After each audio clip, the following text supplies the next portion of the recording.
नमस्कार, आप देख रहे हैं 9 भारत समाचार।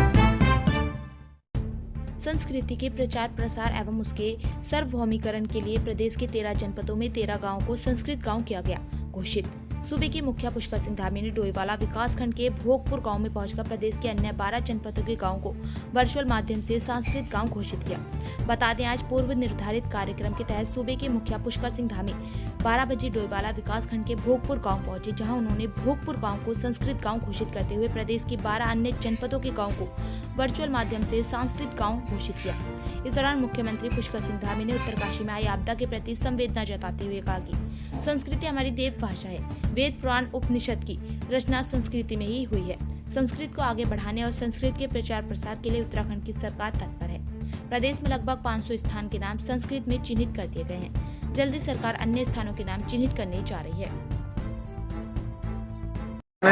राज्य में संस्कृत को द्वितीय भाषा के रूप में यहाँ पहले से ही जो है घोषित किया हुआ है। यहाँ पर हमारी द्वितीय भाषा संस्कृत भाषा है और ये राज्य हमारा देवभूमि उत्तराखंड ऋषियों की भूमि है, मुनियों की भूमि है, तपस्वियों की भूमि है। आदिगुरु शंकराचार्य जी से लेकर विवेकानंद जी तक सभी ने यहाँ पर साधना की है और जगह जगह पर देवस्थान हैं और देववाणी संस्कृत को बोलने वाले, उसमें पाठ करने वाले, ऐसे हमारे अनेक विद्वान हमारे देवभूमि के अंदर हैं।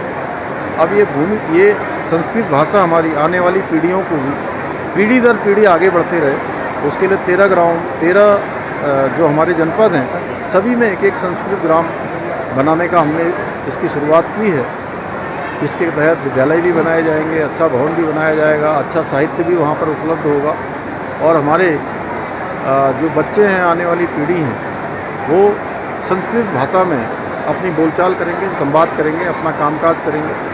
और उसके लिए हम जहाँ ये प्रयास कर रहे हैं, इसके साथ साथ जहाँ एयरपोर्ट है, हमारा रेलवे स्टेशन है, बस अड्डे हैं, सरकारी कार्यालयों में भी हमने इसको जो है करने के लिए लगभग 5,000 स्थानों पर अभी संस्कृत में जो है बोर्ड लग चुके हैं और उसको हम आगे भी इस काम को आगे प्रलयकारी आपदा आई और इस आपदा ने पूरा धराली आपदा की भेंट चढ़ गया।